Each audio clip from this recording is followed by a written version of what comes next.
A devoted young father is gunned down in his doorway. Check for a pulse for me. It appeared that he had been shot in the head. He was laying in a pool of blood. No shoes, no socks. There was also baby supplies and baby clothing. The mother of his child says there are plenty of suspects. Honestly, there's a lot of people in his life that are pretty sketchy. She gave me numerous reasons why someone would want to kill him. No, absolutely not. But when detectives untangle a carefully constructed web of lies, they discover a manipulative killer determined to control everyone around them. In the video footage, we saw two dark silhouettes going towards the crime scene. She was like basically acting out what she would say if he was to turn up dead. She was going to do anything to remove him from her life. Now get the out of here before I break your jaw.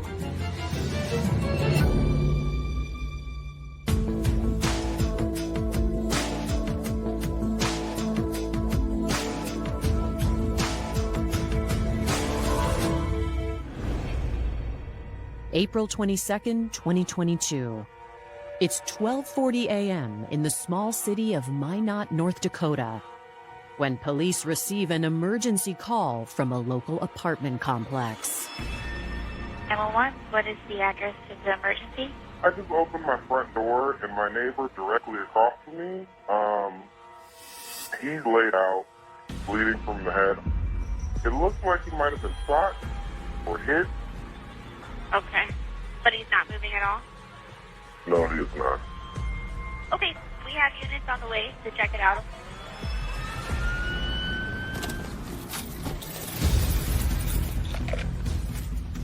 Minot Police Department! Make yourself known! When the patrol officers responded on scene, guns are drawn. I could see the male victim's feet had still been protruding from the apartment doorway. He was laying in a pool of blood. He was wearing pajamas, no shoes, no socks. Okay. Check for a pulse for me. No pulse. It appeared that he had been shot in the head. They had identified a .45 caliber shell casing that was just found just around the corner from the exterior apartment door. Our hope was to find the matching weapon that went with that shell casing. There's no weapon visible. The apartment's been cleared. When homicide investigators search the apartment, they find a driver's license identifying the victim as 22-year-old Alexander Eckert. That apartment was very clean. Nothing was rummaged through. Alex's cell phone was still there on scene as well.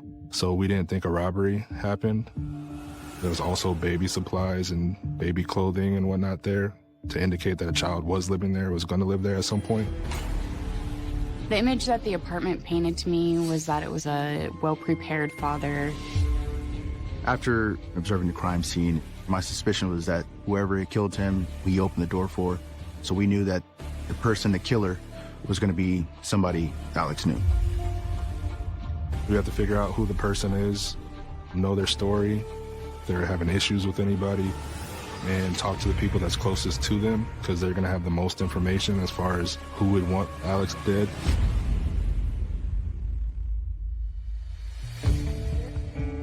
Alexander Riley Eckert was born October 25, 1999, and was raised in an affluent family in Winter Garden, Florida.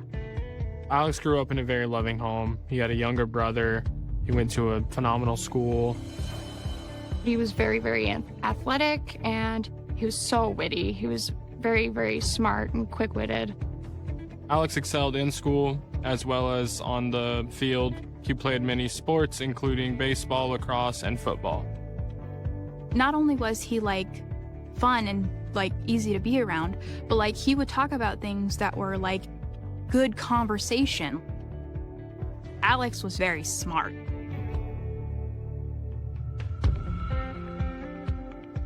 After the high-pressure environment of prep school and competitive sports, Alex decided to take some time off before enrolling in college. Alex had chose a career with Disney for the time being. While working at Disney World, 19-year-old Alex fell in love with a woman named Heather Hoffman. Heather was 21 and had moved to Florida from North Dakota, seeking a fresh start. You know, she was very pretty, very smart, very outgoing. Heather was in beauty pageants growing up, and shortly after the Miss Minot beauty pageant, she was diagnosed with a brain tumor, and she did have to have that surgically removed. Heather didn't talk about how the tumor made her feel a whole lot. She kind of talked about it as if it was a part of her life, but that she's gone through it and that she's over it. After Heather's surgery, she had moved to Florida, and that's where she started at Disney and met Alex. They seemed like the perfect couple, the ideal couple, madly in love with each other. The next year, Heather decided to return to North Dakota to be with her family. She asked Alex to come with her, and he agrees. His parents were divorced, and he didn't have the best relationship with his dad, so he wanted the family. He wanted a big house and neighbors across the street that he could wave to, and he wanted babies, and he wanted to live his whole life with Heather.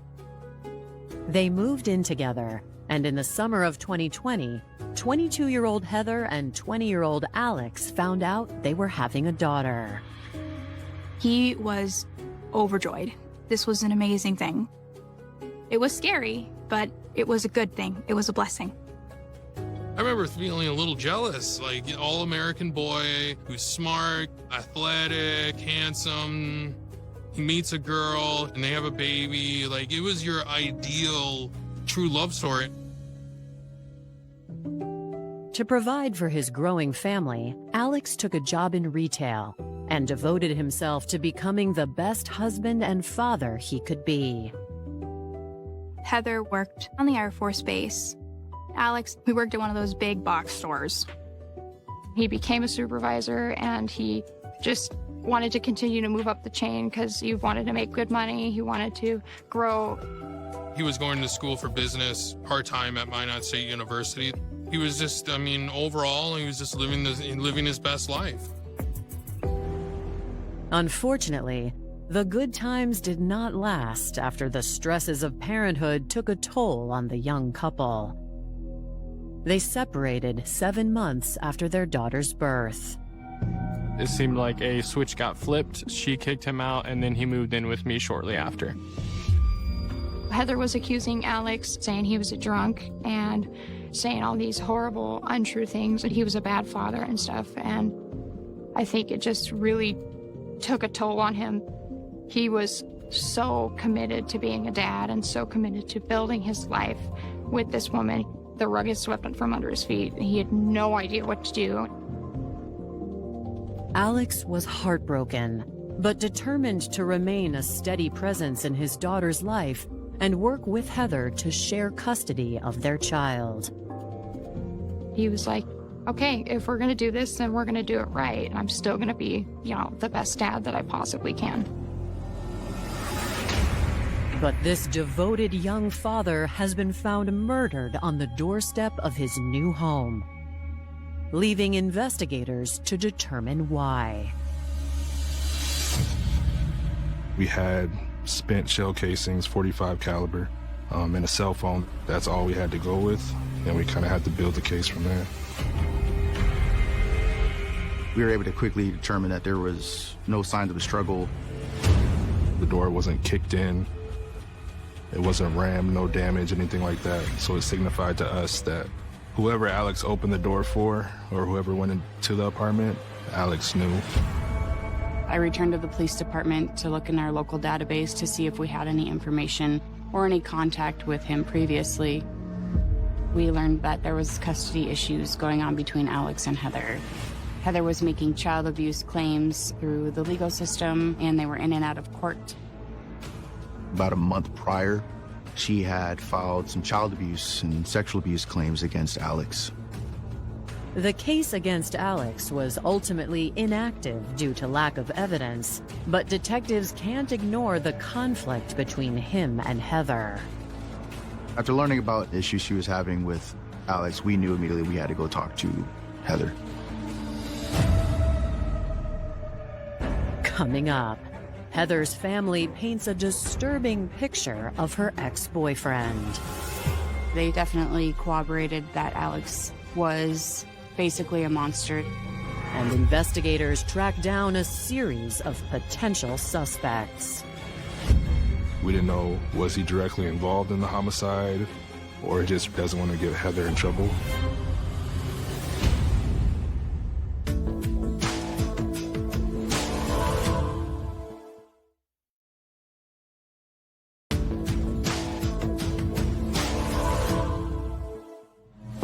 Detectives in North Dakota have just learned that 22-year-old Alex Eckert was in the midst of a custody dispute with his ex-girlfriend, Heather Hoffman, making an interview with Heather top priority.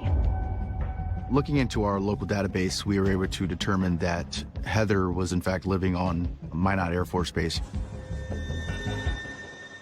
Detective Hanks and I responded to the Air Force Base to meet with Heather. We located her at her sister's house. When we got to the residence, Heather's sister answered the door, very cooperative and inviting. I didn't immediately disclose, why we were there. I went upstairs to talk to Heather, and Hank stayed downstairs to talk to her sister and their mother. When I first started talking to Heather, she painted a picture that Alex was very abusive physically and mentally to her and their daughter. She claimed he did drugs and alcohol. When I found out that he was hurting my daughter the same way that he was hurting me, it was kind of my last straw. Sure. I left. I'm slightly terrified of him, so I try to avoid him as much as physically possible. I learned that she had custody of their daughter. He had signed paperwork when he left stating that he didn't want her at all. She also told me that she has a new boyfriend and that his name was Richie. Richie worked with me before Alex and I split. There was a red flag with that, as it had happened pretty close to the time that she broke up with Alex, and we knew that we needed to look into Richie as well. As the interview progresses, detectives reveal the purpose of their visit and watch for a reaction. So, Alex was shot tonight. Okay, and I feel like you would have some answers for us. Anything I can do to help it? Is he all right? People react to, bad news differently. Heather, she was actually still calm, simply just asked if he was okay. Although I thought it was odd that she reacted the way she did, that doesn't necessarily mean that all fingers point to her. When investigators reveal that Alex's injuries were fatal, Heather's stoic demeanor finally cracks. I'm not surprised, but I still didn't want it to happen this way. I'm so sorry. There's a lot of mixed emotions right now. I understand. It's a lot to take in. She said that he was the father of her child, but that they no longer communicate. She said that she had been home all night and was very forthcoming with handing me her phone to show me her Life 360 app, which showed her at that location since 5:20 that night. I had asked if she owned any firearms, and she said that she had recently gone to a gun show and looked at a gun, but that she never purchased it. Who would harm him? I don't know. Honestly, there's a lot of people in his life that are pretty sketchy. She gave me numerous reasons why someone would want to kill Alex. Even though we had no direct evidence linking her to the crime, we had a suspicion that she or someone in her circle were responsible. When speaking with Heather's mom and Heather's sister, they definitely corroborated that Alex was basically a monster.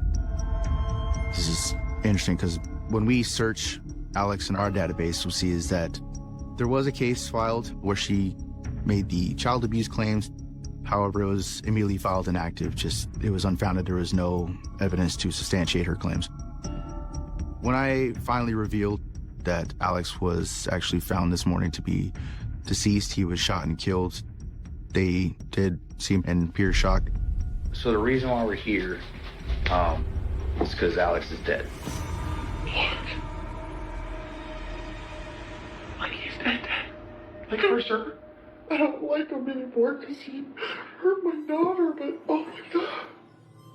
When I asked the whereabouts of Heather during the time frame of Alex's murder, Heather's sister confirmed that Heather was home the night of Alex's death.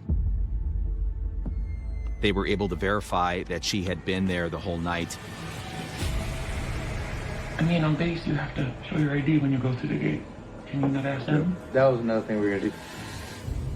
The military base is a town in itself. It's about 9 miles from the city of Minot. We asked the base to look into Heather's ID scans to see when was the last time she was seen being scanned into base. A review of the logs indicates Heather never left the base on the night of Alex's murder. Heather has an alibi, so investigators need to continue to pursue leads in the case and talk with other people to get to the bottom of what happened to Alex. We canvassed the area for any surrounding video surveillance. Detective Gurton had actually found video surveillance from a residence just east of Alex's apartment complex. In the video footage, we saw 2 dark silhouettes going towards the crime scene. We knew that we were looking at a big piece to the puzzle.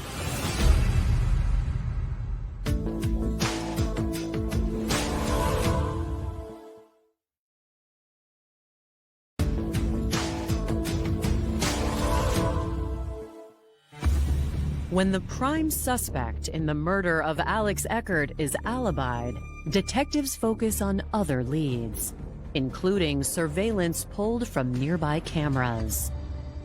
When I reviewed this video surveillance, about 10:18 p.m., you can see 2 shadow figures walking across northbound, going towards Alex's apartment. Now, this video surveillance also had audio, so at about 10:28, you can hear what sounded to be a gunshot.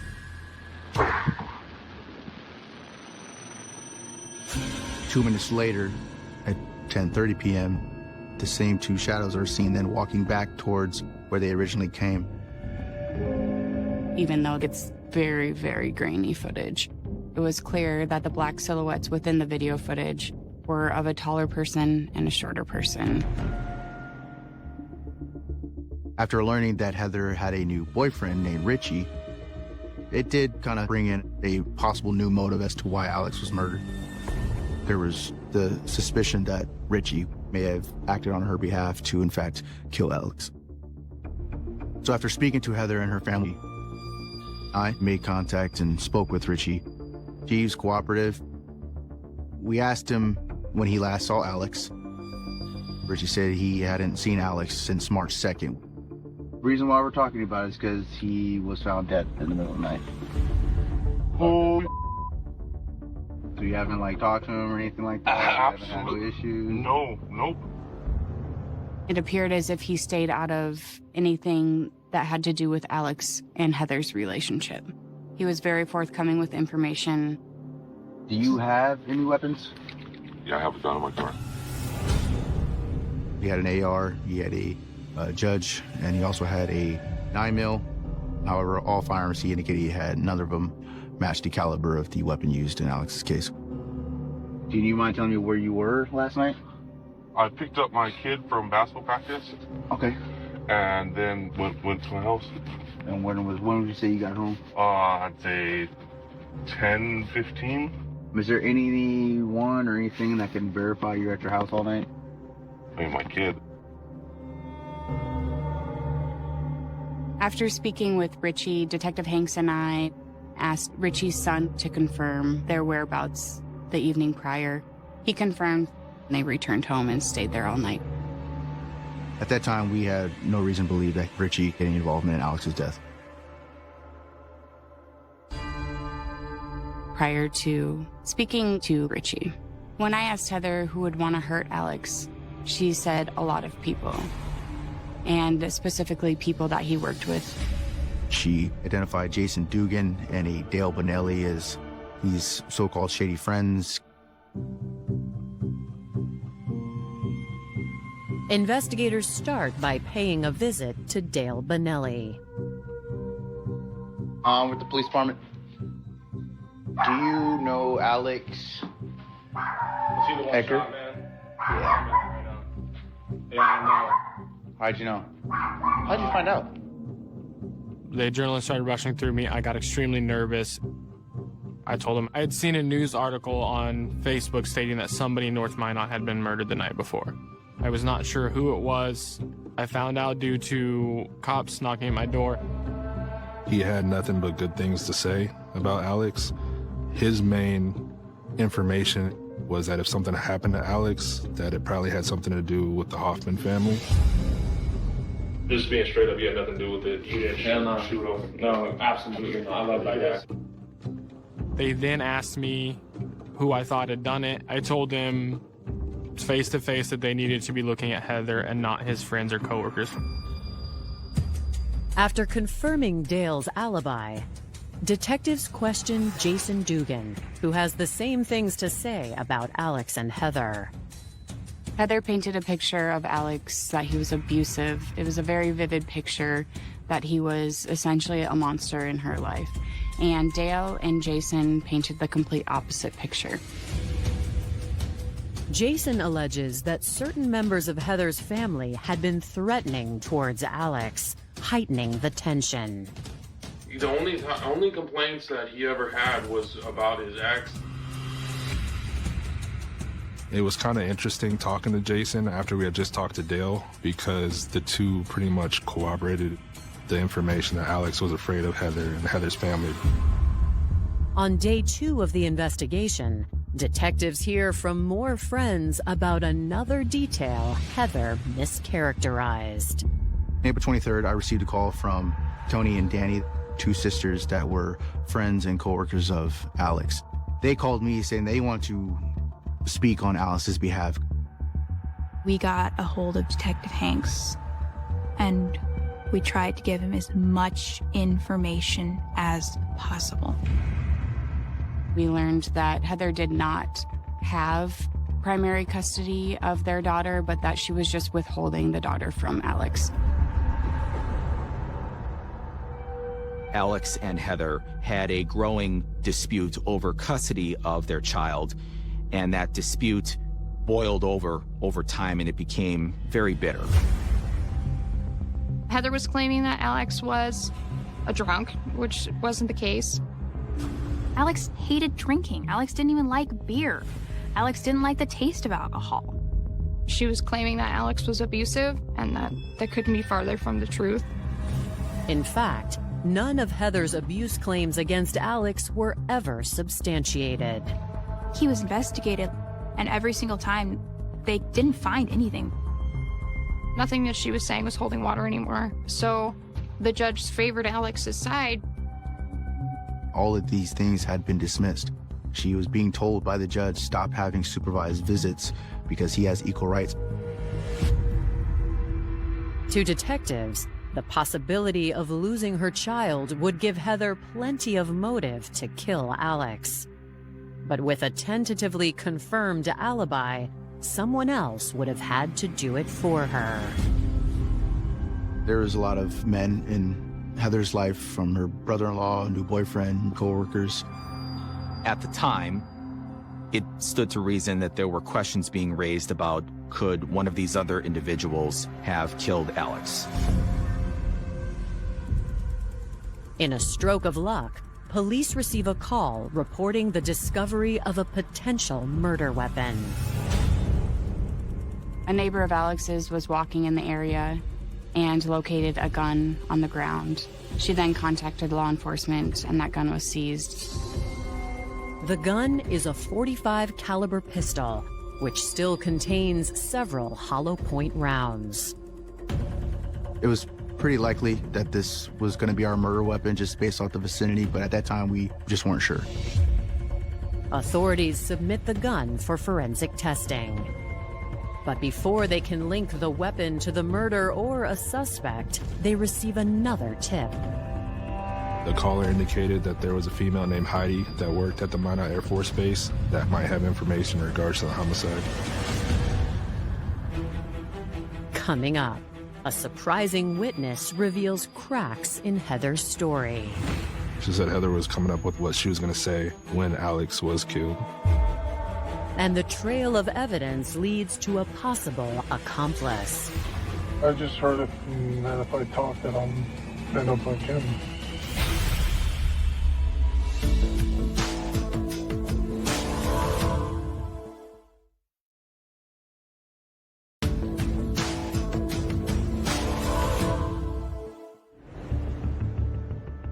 Investigators are now armed with not only a potential murder weapon, but a witness who claims to have important information on Alex Eckert's death. We tracked down this Heidi. Speaking to her, we learned that she worked in the admin office and worked side by side with Heather.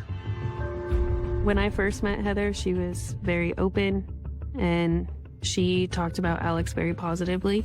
She seemed to really love him, loved the father that he was being. A little bit later on, there was a shift. According to Heidi Cook, the change in the relationship was due to a new man in Heather's life, a coworker named Richie. They were very giddy around each other, flirting a lot throughout the day. That's when Heather started noticing things about Alex that she didn't quite like. According to Heidi, Heather wasted no time in breaking up with Alex to start dating Richie. When they had separated, she had Alex sign a document. And in that document, she had put that she would take full custody of their daughter. But according to Alex, Heather concealed this from him by only showing him the signature page. Alex did not know that that was a part of the document, and he was tricked into signing it. So then their custody battle began as he got a lawyer to fight this document. Heather would make a lot of accusations towards Alex about emotional, physical, sexual abuse. And when those allegations started off, I believed them. She would say he was a horrible father, he was a horrible partner, he was involved in drugs. As time went on, what she was saying wasn't adding up, and kind of started not believing what she was saying. Heidi tells us that Heather had made several comments of wanting Alex dead. It was even getting to the point where Heather was coming up with an alibi herself of what she was going to say when Alex was killed. She was like basically acting out what she would say if he was to turn up dead. Does she like actually have a gun or something? I think she does. What is that? Because they went to a gun show not too long ago. She said that she bought one. When Heidi told us that Heather in fact did buy a firearm, contrary to what Heather originally told us, this was a new revelation. We knew now we had to look back into Heather. As detectives begin the process of verifying Heather's gun purchase, they receive yet another call, this time from one of Heather's superiors. She found that there was a work order placed on Heather Hoffman's family residence on April 21st, the night of Alex's death. The work order indicated that a male named Jesse was going to respond to fix a furnace at the time when the homicide would have occurred. The work order had multiple red flags that we need to look into.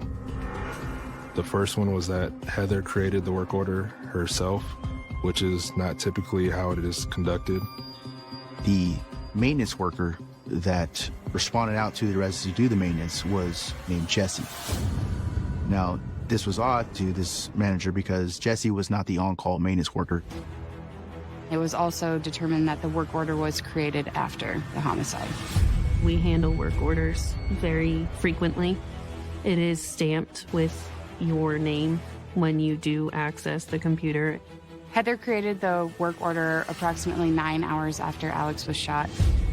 The next thing she found suspicious was that the work order showed that Jesse was there for over 2.5 hours, specifically from 9 p.m. to 11:30 p.m. on April 21st, which was around to be the time frame of when Alex was shot and killed. At this point in the investigation with the forged document, this was the first time that we actually had a solid lead to go on in regard to Heather. She created this work order herself, and she placed a male named Jesse on this work order to cover her tracks and alibi them both. With this forged work order document, Heather was trying to distance herself and Jesse from the homicide location and the time frame when the homicide occurred. After learning this information, we knew that we needed to talk to Jesse immediately.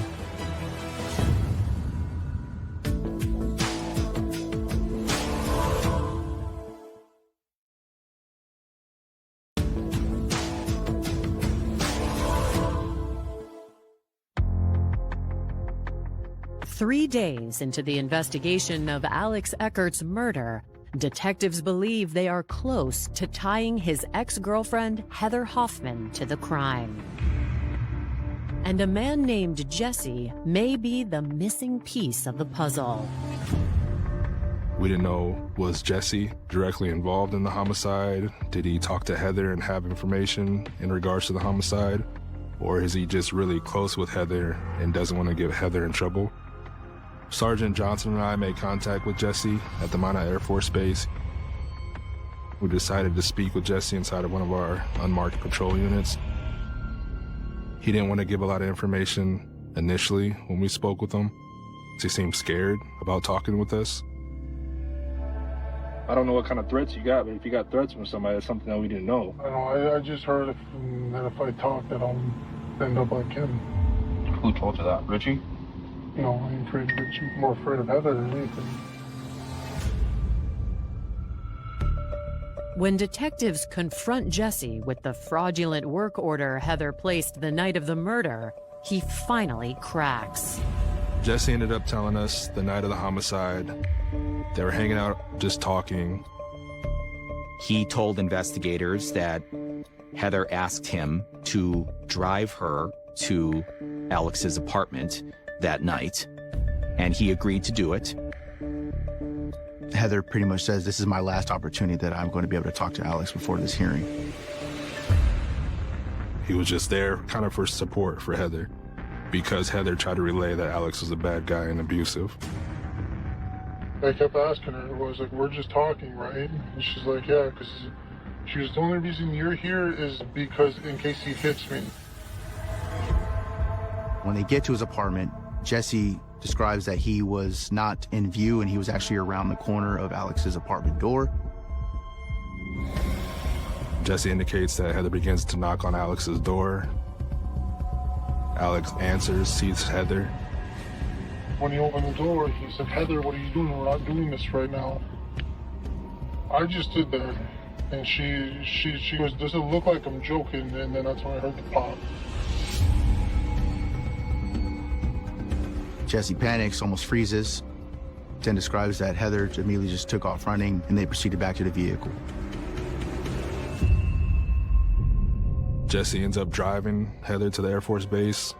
Heather's still in the back seat. Jesse rolls his window down, provides his ID to the guards, doesn't mention anything to the guards about Heather being in the back seat, and proceeds to drive Heather back. So the car ride, you didn't say anything? Like, what the happened? Yeah, and she goes, that didn't go as planned. Heather makes a comment about she doesn't have to worry about Alex anymore and tells Jesse that she doesn't want to have to worry about him as well. Jesse took that as a threat, and that's why he was initially so scared to speak with us. He said that night he didn't know she had a gun on her until the shooting, but he did know that she had purchased a gun because he was with her when she purchased it a month prior at the Minot gun show.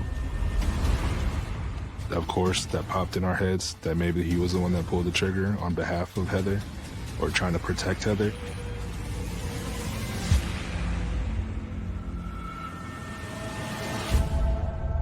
After learning from Jesse and Heidi that Heather had apparently bought this gun at a gun show here in Minot, we were able to locate and retrieve video surveillance from the gun show. We could see Heather entering the gun show, and we could see Heather leaving the gun show, and another family member of Heather's was carrying the firearm. We also received the E-trace on the firearm that was recovered across the street from the crime scene, and was found that that was in fact the firearm that Heather had bought from this gun show.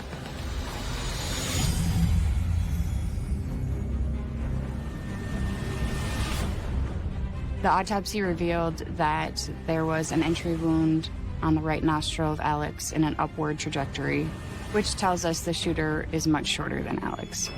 Jesse is a tall male, 6'3", 6'4", at least, so the trajectory of the bullet didn't match the entrance into Alex's head. Heather Hoffman is 5'5", the perfect height to create the projected angle of attack. The autopsy also ties up another loose end. The bullet that was recovered from Alex was fairly still intact. I saw that it was actually a hollow point, which was similar to the ammunition that was recovered from the pistol that was recovered near the crime scene. We did conduct ballistics on the firearm, and that's where we learned that Heather's firearm was in fact the murder weapon and was used to kill Alex Eckert. Law enforcement then needs to work with prosecutors to build a case that they can convince to a jury of 12 people that this is in fact the person who carried out this crime.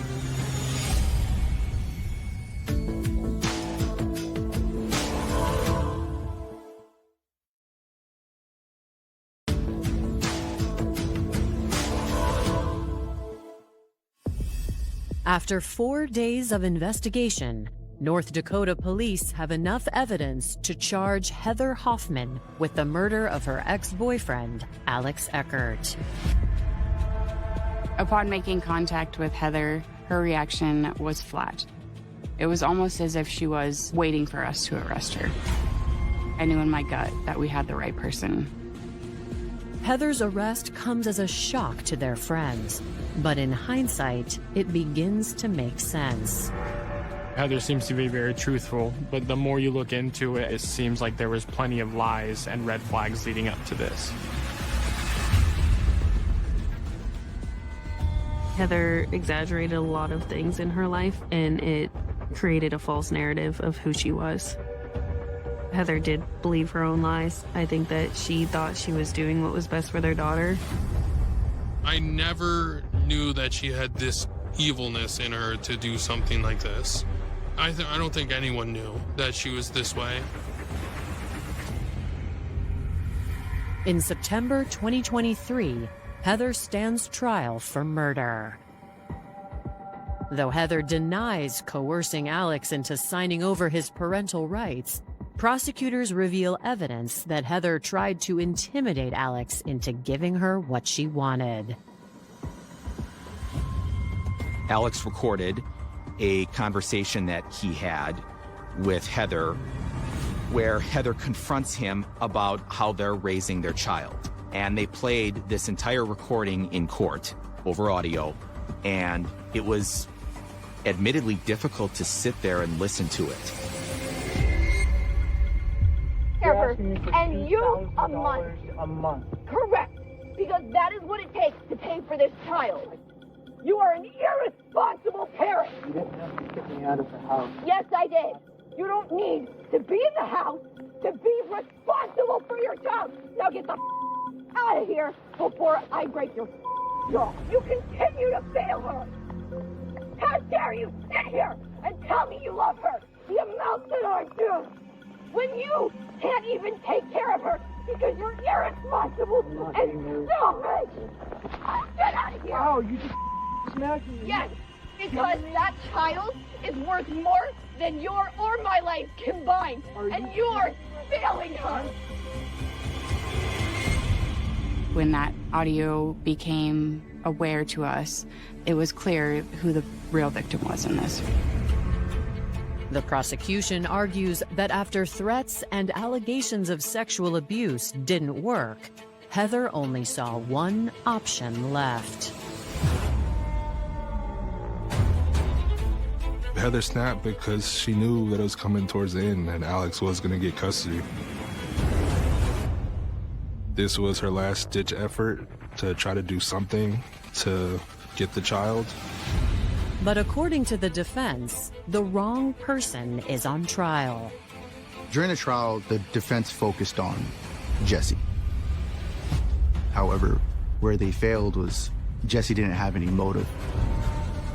One thing that helped with discrediting the defense's argument was the autopsy, showing that the bullet path and the trajectory was an upward angle.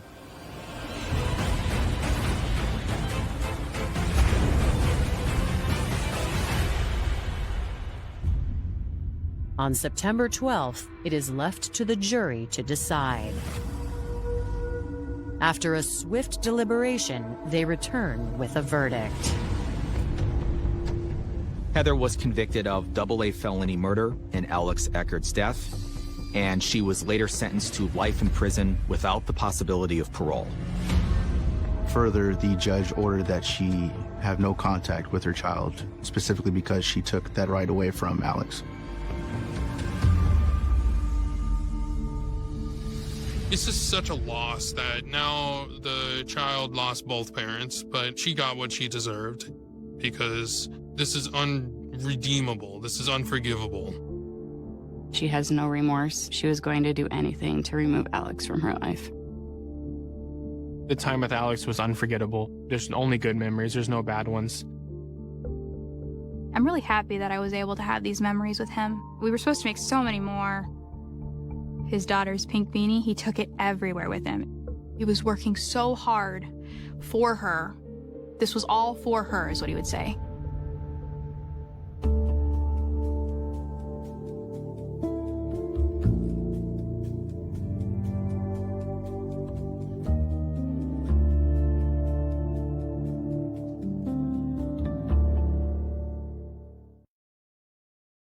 Year-old son named Joby, and a hard worker who ran a side business treating floors. He even taught children how to handle firearms safely. He was the kind of guy who made the world a little better just by being in it. My. You have a decent, honorable man, and then you have his wife, Karen. To the outside world, they were a happy blue-collar family who loved the outdoors. But behind closed doors, Karen was living a completely different life. She was swimming in methamphetamine and carrying on multiple extramarital affairs, even sleeping with the husband of her best friend. Danny despised her drug use. If he had known the full extent of her betrayals, he would have left her. But Karen did not want a divorce. She wanted a $50,000 life insurance payout and a clean slate, and she was willing to orchestrate a cold-blooded execution to get it. She began visiting a convicted armed robber named Larry Nolan in the Missouri State Penitentiary. Larry fancied himself in love with her. You have to be kidding me. A convict falling for a manipulative addict who played him like a cheap fiddle. She promised to marry him and pay him $15,000 if he arranged the murder of her husband. Larry reached out to a corrupt firefighter named James Cornhart, who recruited a man named Stephen Mueller and an unknown thug called Dozer for a miserable few $1,000s. These cowards lured a good man to a vacant house under the guise of discussing the infidelity of his wife. They beat him without mercy, and Stephen Mueller shot him dead. They drove his body out to that field and set it ablaze. They stripped the license plates, thinking they were criminal masterminds. But they left a matchbook with a cellophane wrapper at the scene. And on that wrapper was a single fingerprint. For years, the case went cold. Karen collected her blood money and immediately cut off all contact with Larry. She left him rotting in a cell.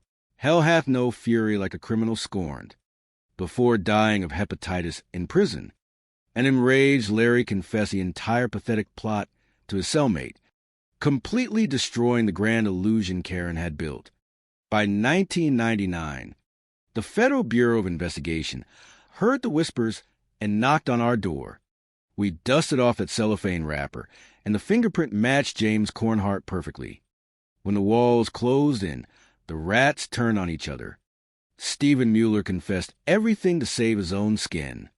Karen, realized that her web of lies had finally unraveled, pled guilty and turned state evidence, suddenly blaming her murderous heart on drugs.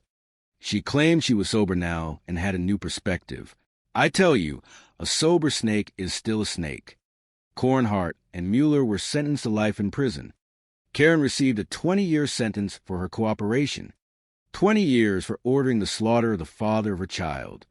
It sickens me, but that is the justice system. We are still hunting for the ghost named Dozer, but we are patient men. Danny Coleman was an asset to this world, blindsided by the one person he was supposed to trust most. The fire that night in Stanton was meant to erase him, but all it did was light a beacon that guided us straight to the monsters hiding in the dark. Human beings are peculiar creatures. They kill each other for the most ridiculous reasons you can possibly imagine. You would think that after 19 years of marriage, a vow means something. You would think that building a life raising a child and sharing a home creates a bond that cannot be broken. But you would be wrong. Some people do not have a heart. They have a cash register where their heart should be. And when the math does not work in their favor anymore, they simply eliminate the equation. My. I tell you, in my years of looking at the darkest corners of the human soul, the betrayal of Danny. Coleman is a textbook example of how greed and lust can turn an ordinary person into a monster. Let us set the scene. October 22nd, 1992, Stanton, Missouri. A motorist sees a fire blazing out in the middle of nowhere, a rural county. Just woods and empty fields. The fire department arrives, and they do not just find a burning truck. They find a tomb. Inside the passenger seat is a body burned almost beyond recognition. The fire destroyed almost everything. The license plates were gone. The perpetrators thought they were clever. They thought fire cleanses all sins. You have to be kidding me. Fire does not destroy the truth. It just makes us look harder. Investigators found the vehicle identification number etched right into the metal frame. Criminals always forget the details. That number led to an address in St. Louis, a 45-minute drive away, to a man named Danny Coleman. Danny was 38 years old, an Army veteran, a mechanical engineer, a father, a man who taught children how to handle hunting rifles safely. By all accounts, Danny was a good man. A straight arrow who loved his family, worked hard, and even started a side business treating ceramic floors so people would not slip and fall. He spent his life trying to make things safer for others. He had no idea the real danger was sleeping right next to him. When police went to the house at 2:30 in the morning, they met his wife, Karen Coleman, and their 18-year-old son, Joby. Karen played the part of the worried wife. She identified the charred jewelry, the hunting belt buckled the watch. She even confirmed that Danny had a metal rod in his right leg from a motorcycle accident years ago. In Germany, the medical examiner, Dr. Mary Case, confirmed it was Danny, but Dr. Case found something else. Tremendous blunt force trauma to the skull, and later alleged snowstorm in the bone fragments. Danny was not just burned, he was beaten and shot. This was not an accident. This was a calculated execution. Why would anyone want Danny dead? We started looking at his inner circle. You always look closest to home. We found out Danny received a cryptic phone call at work the day before he was found. Phone records showed Karen made late-night calls to Danny's friend Rich Saluka at 1:30 and 3:30 in the morning on the night of the murder. Rich was cleared. He had a solid alibi, and he was genuinely devastated. But Rich told us something interesting. He said Karen was a rougher person than Danny. He hinted at marital problems. And as investigators dug deeper, the illusion of the happy Coleman marriage shattered completely. Karen Coleman was living a double life. While Danny was working honestly to provide for his family, Karen was sinking into the dark world of methamphetamines. She was using, she was dealing, and she was sleeping around. Danny despised drugs. He was an honest, clean living man, a fixer by trade. He likely saw the cracks in his marriage and thought he could repair them just like he fixed machinery. He was blind to her malicious intent because he himself possessed none. But Karen did not want to be fixed. She wanted a payday. She wanted the $50,000 life insurance policy. She saw her husband not as a partner, but as an obstacle to her twisted freedom and a paycheck to fund her decay. The case went cold for years. Criminals think that means they got away with it. But guilt is a heavy burden, and secrets have a way of whispering in the dark. In 1999, the whispers turned into a shout from behind the walls of Missouri State Penitentiary. An inmate came forward with a deathbed confession from his former cellmate, an armed robber named Larry Nolan. Larry had died of hepatitis, but before he went straight to his grave, he spilled his guts. Karen was best friends with Larry's wife. She started visiting Larry in prison. She seduced him. She manipulated him. She used his desperation for human connection against him. She promised him $15,000 and her hand in marriage if he arranged to have Danny killed. Larry thought he was in love. He thought he was going to be a rich married man when he got out. I tell you, there is no fool quite like a fool in love with a black widow. Larry reached out to a friend on the outside, a local firefighter named James Cornhart. James agreed to facilitate the murder for $17,000. James then recruited another man, Stephen Mueller, for a miserable $1,200, and a mystery man known only as Dozer. Think about that. They took a good man's life for the price of a used car and some pocket change. It is absolutely sickening. On the night of the murder, they lured Danny to a vacant house under the pretense of having information about Karen's infidelity. Danny went because he loved his wife and wanted the truth to save his home. Instead, he walked into a slaughterhouse. They beat him. Stephen Mueller admitted he shot Danny 3 times. They drove his body out to a field in his own truck and set it on fire. But remember what I said about criminals making mistakes. At the crime scene in 1992, investigators found a matchbook with a cellophane wrapper. They pulled a single latent fingerprint off that wrapper and locked it in an evidence vault. 16 years later, when federal authorities finally gathered enough evidence to arrest James Cornhart, they rolled his fingers in ink. The print was a perfect match. 16 years of waiting, and the ghost of Danny Coleman finally reached out and grabbed James Cornhart by the throat. James was sitting in jail, panic setting in.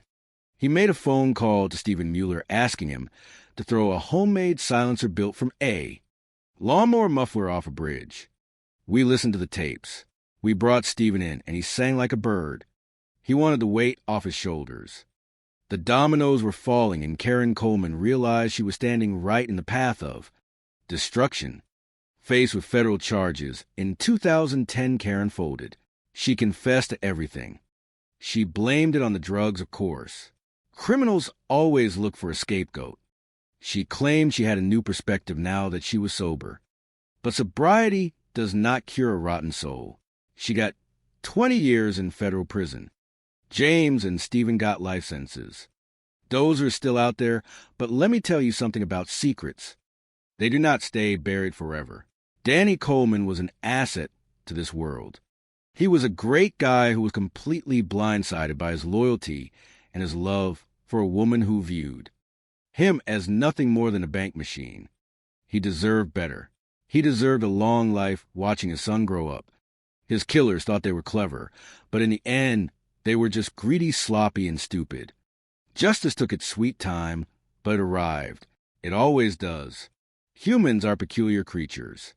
They kill for the most ridiculous reasons you can imagine, but beneath the complexity of their lies, it usually boils down to the oldest sins in the book: greed, lust, pride. I tell you, You spend enough time looking into the eyes of murderers. You realize the devil does not wear horns.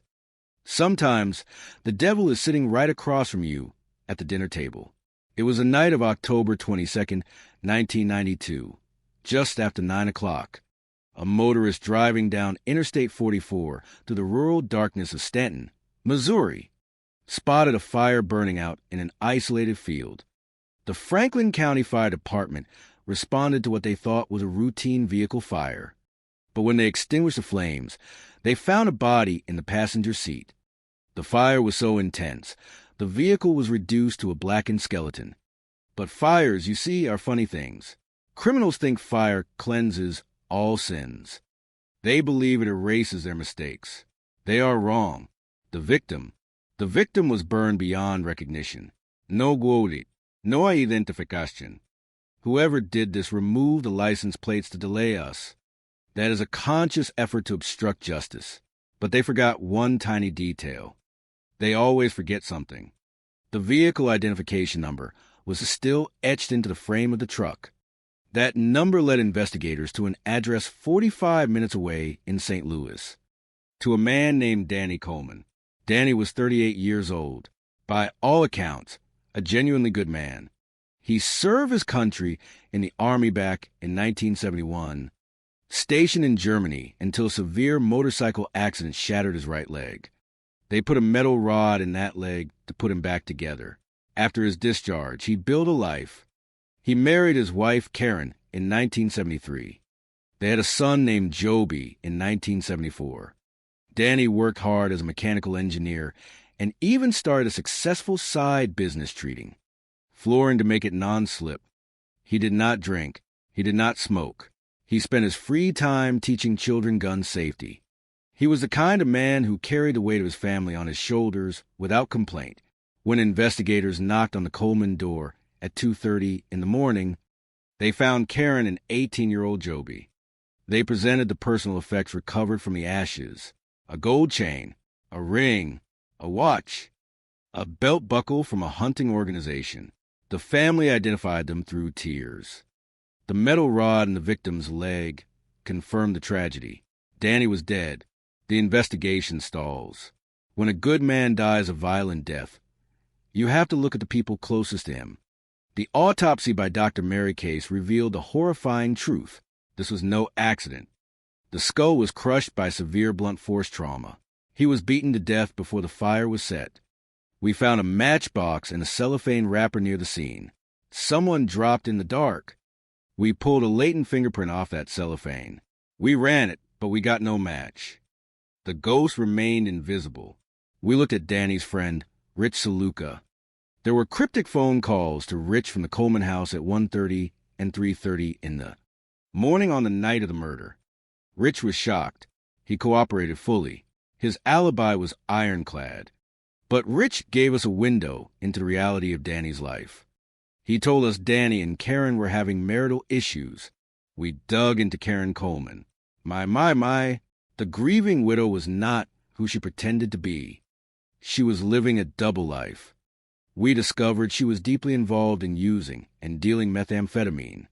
She was having multiple extramarital affairs, including one with her best friend's husband. Danny hated the drugs. He was a straight-laced man trapped in a marriage with a woman spiraling into darkness. But despite these revelations, we could not connect Karen directly to the murder scene. The trail went cold. Days turned into months, and months turned into years. The deathbed confession. Time is the enemy of a detective, but it is also the enemy of a secret.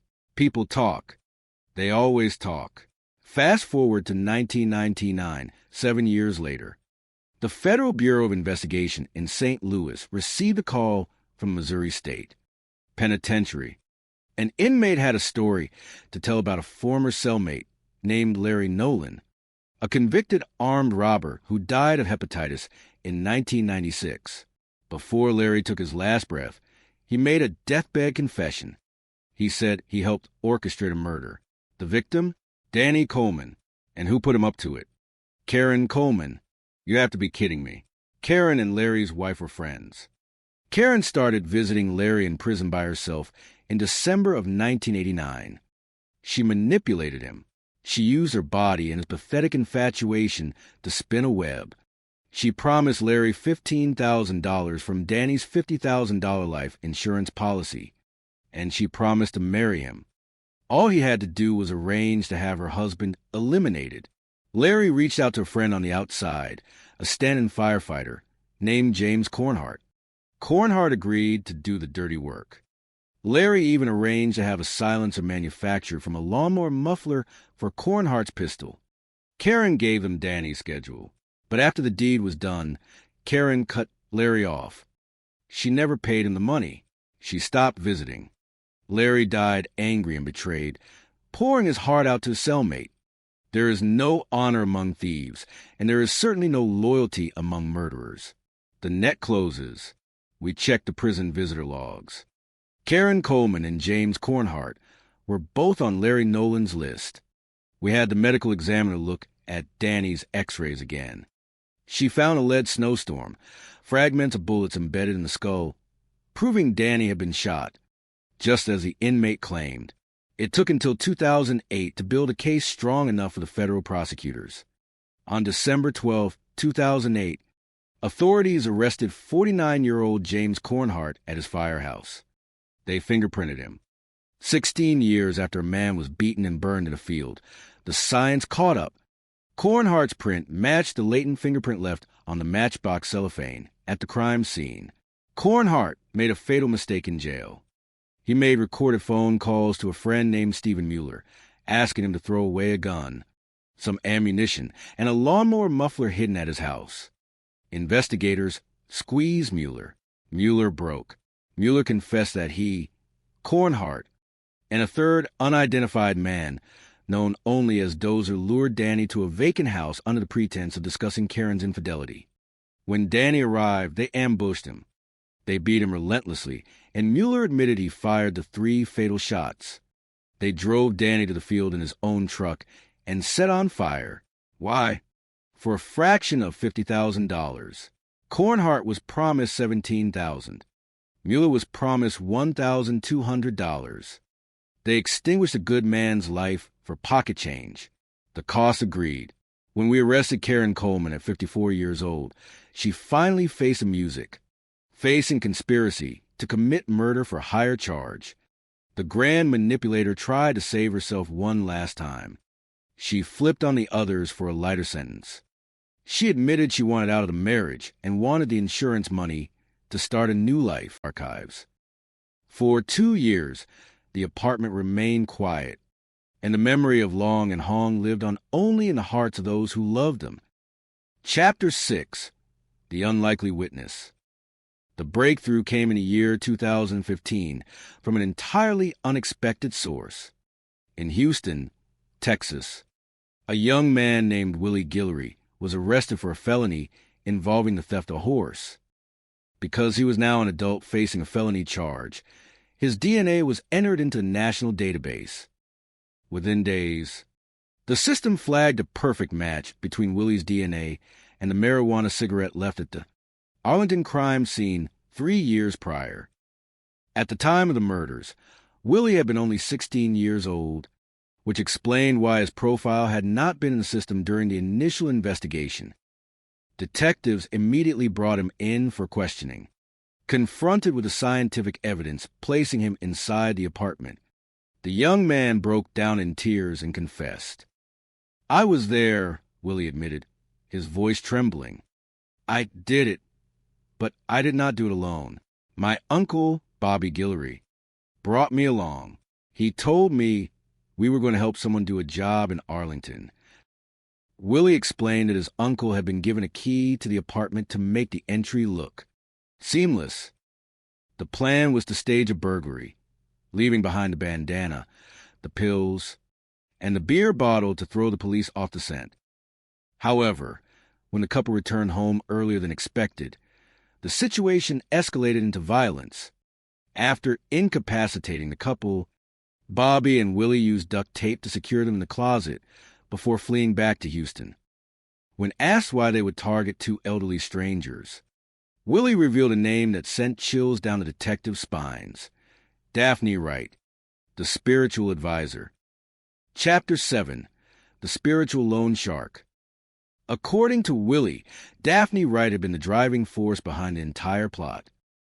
She had approached Bobby Guillory, knowing he was facing severe financial difficulties after losing his job. She promised him $10,000 to carry out the deed, claiming that the couple owed her a vast sum of money and refused to pay. On the 16th of December in the year 2015, detectives arrested 52-year-old Bobby Guillory at his home in Katy, Texas. Faced with the arrest warrant and the confession of his nephew, Bobby admitted to his role in the crime. He portrayed Daphne as a ruthless figure who demanded absolute obedience from her clients. Bobby explained that the debt owed to Daphne by the family business had ballooned to between $150,000 and $280,000. Daphne had run her spiritual services on credit, and when the family could not produce the funds, she discovered the existence of the $1 million life insurance policies. She realized that the only way to recover her money was through the tragic demise of the policyholders. But the most shocking revelation came when Bobby explained how Daphne had obtained the key to the apartment. She got it from Chow Tran. Bobby stated simply, he was the one who gave her the key. Chapter 8. The Trial and the Truth. The revelation of Chow's involvement forced detectives to reevaluate everything they knew about the family dynamic. They obtained financial records showing that shortly after receiving the insurance payout, the sewing business folded, and Chow purchased a beautiful new home. Faced with the mounting evidence, Chow, accompanied by his attorney, agreed to cooperate with the prosecution in exchange for immunity. Chow painted a picture of a family gripped by fear. He claimed that they believed Daphne possessed genuine mystical powers and were terrified that she would place a devastating curse on their children if the debt went unpaid. According to Chow, Hong Li had even offered to sacrifice herself so the family could collect the insurance money too, satisfied the spiritual advisor. While investigators found the idea of Hong volunteering for such a fate difficult to believe, they recognized that Chow's testimony was essential to securing a conviction against the mastermind behind the tragedy. In August of the year 2019, the trial of Daphne Wright began. The courtroom was filled with members of the community, seeking closure after years of unanswered questions. Chow took the stand, describing the overwhelming control Daphne held over their lives and decisions. The defense argued fiercely that Chow was using Daphne as a scapegoat to shield himself from his own greed, pointing out that the $850,000 of insurance money had gone directly into his pockets. Despite the intense cross-examination, the jury ultimately found Daphne Wright guilty of capital murder. She was sentenced to life in prison without the possibility of parole. Chapter 9. The Lessons of the Journey. Though the legal proceedings brought a measure of closure, the absence of Chow Tran from the prison cells left a lingering sense of incompletion for the investigators who had dedicated years to the case. Yet, the story of Long Nguyen and Hong Li remains a powerful testament to the resilience of the human spirit and the importance of community. The tragedy served as a solemn lesson about the dangers of desperation and the importance of seeking help through open, transparent channels. The Vietnamese community in Arlington rallied around the remaining family members, offering support, understanding, and love as they worked to heal from the deep wounds of the past. In the end, the memory of the gentle couple who had traveled across the ocean in search of a brighter future is not defined by the darkness of their final hours, but by the warmth, dedication, and kindness they shared with everyone they met. The light of their legacy continues to shine in the quiet, industrious streets of Arlington, a reminder that even in the face of profound loss, truth, justice, and community solidarity will always prevail. In the heart of Texas, where the blue-bonnet flowers paint the landscape in gentle shades of azure in the warm summer, breeze carries the scent of sweet prairie grass, there lies the vibrant city of Arlington. It is a place where many cultures gather, creating a beautiful tapestry of human life. Among those who found a home in this welcoming community were Long Nguyen and his beloved wife, Hong Lee. They had crossed the wide ocean from Vietnam in the year 2000, carrying nothing but their cherished family, their time-honored traditions, and an enduring hope in the American dream. For more than a decade, their lives were a testament to the power of love, hard work, and unity. Long was a man of gentle quietude, whose eyes crinkled with warmth whenever he looked at his grandchildren. Hong was the heart of the home, a woman whose kitchen was always filled with the comforting aroma of traditional spices and whose laughter could brighten the gloomiest of days. Together, they established a commercial sewing business, pouring their hearts into every stitch, creating beautiful garments that eventually caught the attention of major global creators, including the famous Disney enterprises. They lived surrounded by their 3 children and their grandchildren, enjoying the simple blessings of family gatherings, birthday celebrations, and evening walks through the quiet neighborhood. To their neighbors and the local Vietnamese community, they were the very definition of kindness, always ready to offer a helping hand or a warm smile to anyone in need. The gathering storm. As the years passed, the tides of fortune began to shift. By the year 2011, the sewing business encountered difficult times. The lucrative commercial contracts began to fade, and the steady stream of work slowed to a trickle. For Long and Hong, the business was not merely a source of income. It was the legacy they wished to leave for their descendants. In times of deep worry, people often reach back to the ancient wisdom of their ancestors. In many traditional cultures, when family harmony or livelihood is threatened, it is customary to seek the guidance of a spiritual advisor. It was through this path of hope that the family sought to restore their good fortune. Looking through a local Vietnamese newspaper, Chow Tran, the son-in-law who helped manage the business affairs, found an advertisement for a spiritual advisor located in Houston, some 250 miles away. The advisor, a woman named Daphne Wright, promised to lift heavy burdens, remove persistent misfortune, and bring back the light of prosperity. Eager to help his family, Chow made the journey to Houston. The rituals performed seemed to offer a glimmer of hope, a promise that the dark clouds would soon clear. But as the months marched on, the promised prosperity did not return. Instead, a complex web of financial commitments began to grow, binding the family to the spiritual advisor in ways they had never anticipated. A call in the early morning. On the morning of June 10th, 2012, the sun rose gently over Arlington, casting long, golden shadows across the quiet apartment complex where Long and Hong resided. It was a Sunday, a day usually reserved for rest and family peace. Yet, an uneasy quiet hung over the residence. At exactly 7:29 in the morning, the emergency dispatchers received a call from Chow Tran. He was worried about his elderly in-laws, who had not answered their door. He explained to the operator that his father-in-law was in his 70s and that his family had gathered outside, growing increasingly anxious as they noticed an open window.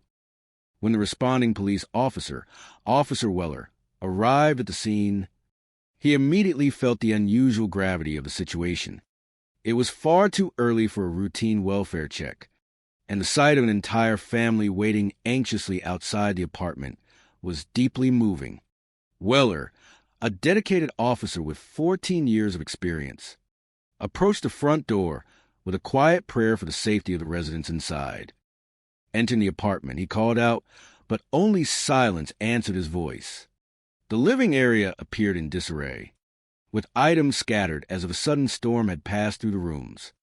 Weller walked through the kitchen and the bathroom, finding them empty. Finally, he approached the bedroom. At first glance, the room seemed vacant, but as he turned to leave, his flashlight caught hand smudges on the wall next to a small closet. With a heavy heart and profound sense of duty, Officer Weller opened the closet door. There, resting quietly in the darkness, were Long and Hong.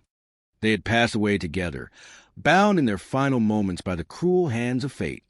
The scene was incredibly solemn, a tragic end to a beautiful journey of love and devotion. Weller stepped out into the living room, his heart filled with grief for the sweet couple, and called for his supervisors and the investigation team. The search for truth. The investigation was handed to veteran homicide detectives, including Detective Stewart, a man with 21 years of experience in seeking justice for those who could no longer speak for themselves. The community was deeply shaken. How could such a gentle, loving couple, who had no enemies and spent their lives doing good, meet such a tragic end? Initially, the scene presented confusing clues. There was a light blue bandana wrapped around a beverage bottle, a detail that suggested the involvement of local youth groups or gangs who often left such symbols.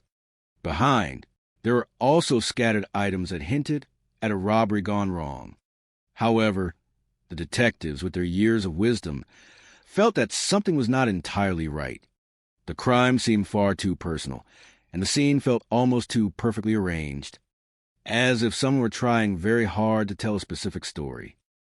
As the days turned into weeks, the detectives worked tirelessly, interviewing dozens of neighbors, friends, and family members. They collected forensic samples, including DNA from a small item left at the scene, hoping it would match someone in the national database. Unfortunately, the search yielded no immediate matches. The database, which only recorded those with previous major offenses, remained silent. During this quiet period, the community rallied around the surviving family members. The memory of Long and Hong served as a guiding light, reminding everyone of the importance of kindness, faith, and mutual support. For 2 long years, the case remained unresolved, but the detectives never lost hope. They knew that truth, like the morning sun, would eventually break through the darkest night. The thread of justice. In the autumn of 2015, a completely unrelated and somewhat unusual event occurred in the city of Houston. A young man named Willie Guillory, who was 16 years old at the time of the tragedy in 2012, was arrested for a minor offense involving the unauthorized taking of a horse, because he had now reached adulthood, and this was classified as a significant offense. His DNA profile was entered into the national database. Within days, the system generated a match. The DNA found on the item at the crime scene in Arlington belonged to Willie Guillory. Detectives immediately traveled to interview the young man. When confronted with the gentle but firm evidence of his presence in the apartment, Willie broke down. He revealed that he had been led astray by his uncle, Bobby Guillory, a man who was struggling financially and had been manipulated by the spiritual advisor, Daphne Wright. Bobby was arrested shortly after, and he too chose to speak the truth. He confessed that Daphne had offered him $10,000 to carry out the act, driven by an overwhelming desire to collect on the couple's substantial life insurance policies, which were valued at over $850,000. The keys to the apartment had been left under a mat, a tragic detail that pointed to a deeper betrayal within the extended family circle. The triumph of peace. The trial of Daphne Wright began in August of 2019. It was a solemn occasion that brought together the members of the Arlington community. Chow Tran, who had been granted immunity in exchange for his full cooperation, testified about the immense psychological pressure and the manipulation his family had experienced.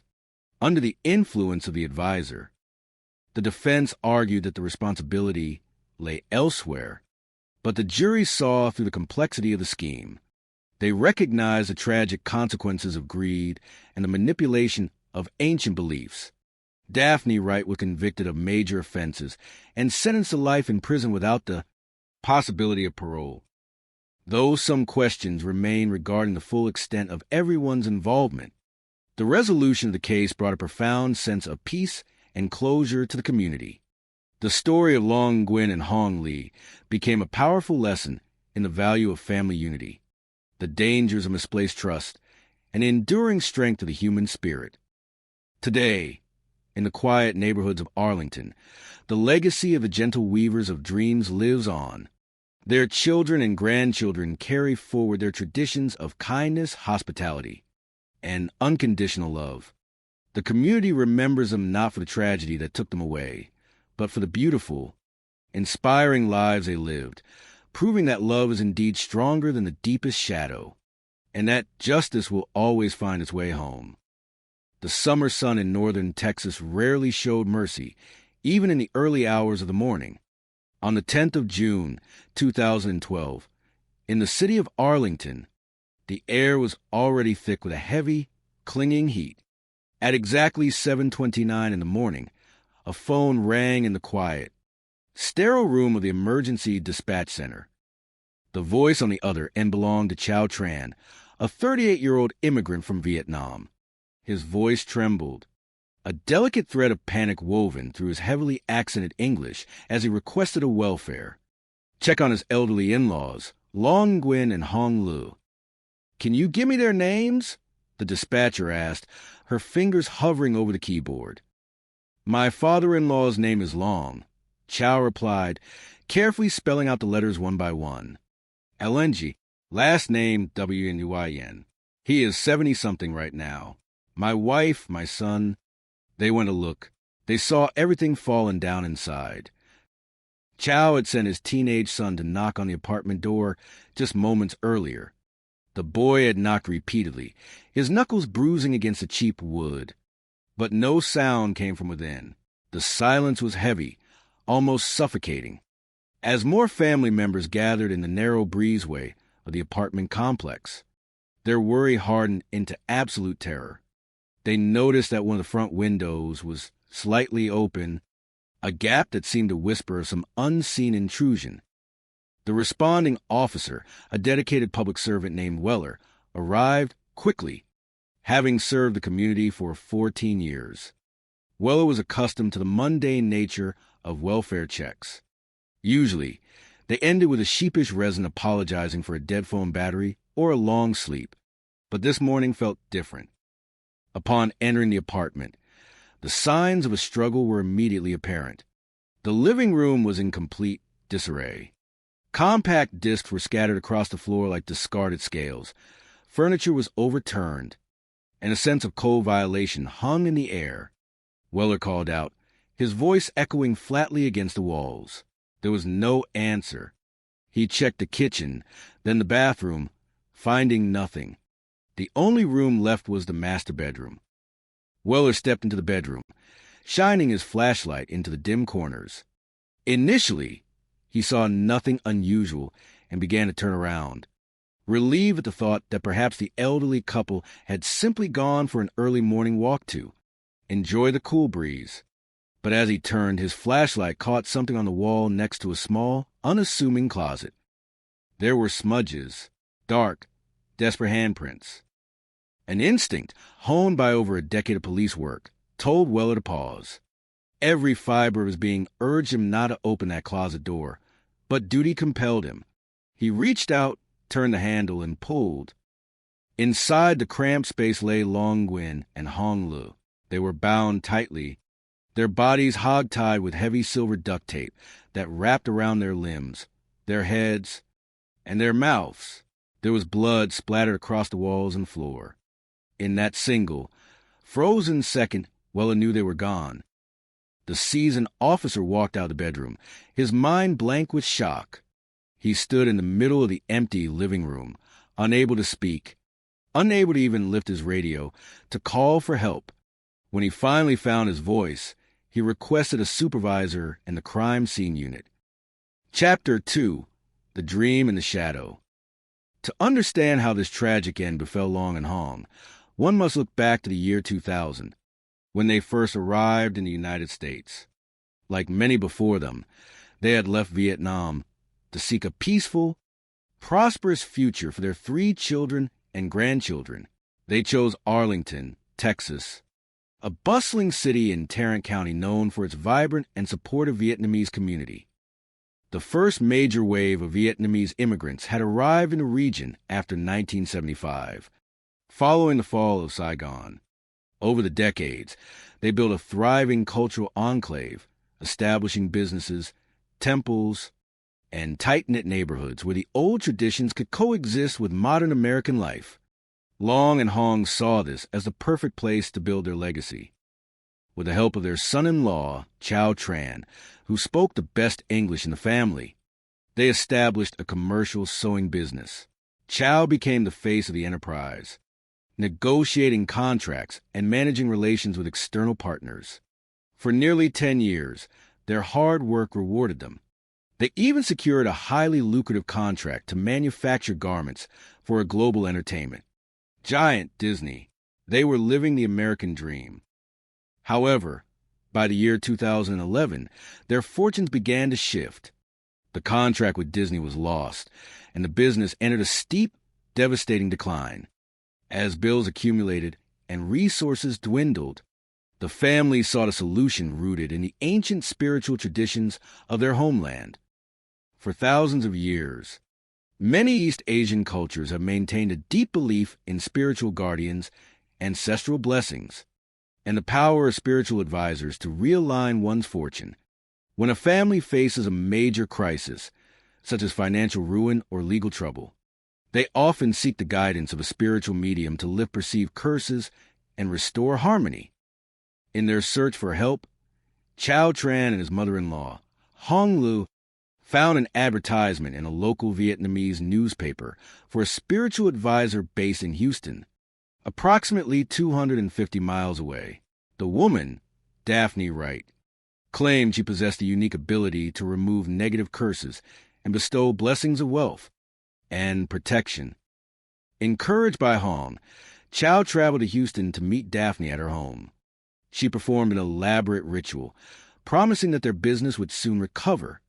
The family returned to Arlington filled with renewed hope, believing that their dark days would soon pass.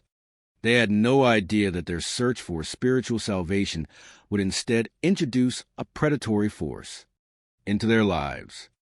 Chapter 3. The Stage Scene. When the homicide investigators arrived at the apartment on the 10th of June, they were confronted with a scene of immense violence.